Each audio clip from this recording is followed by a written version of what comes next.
based on an assessment of the present and prospective macroeconomic situation, we've decided to keep the policy repo rate under the Liquidity Adjustment Facility, LAF, as also the cash reserve ratio, CRR, unchanged.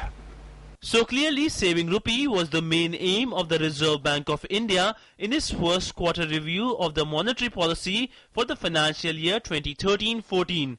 Weighed down by a weak rupee, the Reserve Bank chose to keep all key interest rates unchanged and asked the government to take urgent steps to rein in the high current account deficit.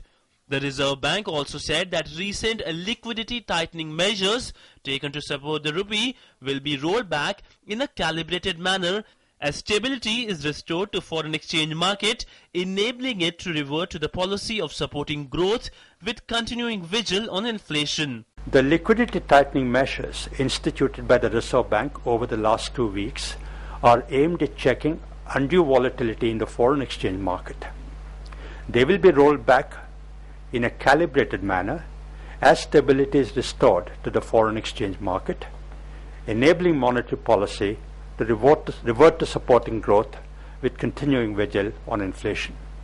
Reserve Bank also aimed to keep inflation, which is under threat from a depreciating rupee, at 5% by March end.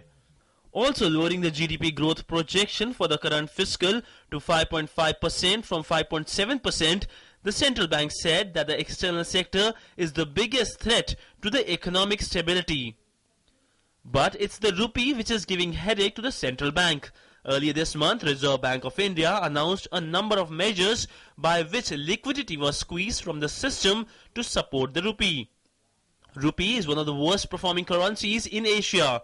Remember, on July the 8th, rupee hit a low of 61 against the dollar. This is also Governor D. Subbarao's last monetary policy review before he retires on September the 4th. With Shishir from Mumbai, Business Desk, DD News, New Delhi.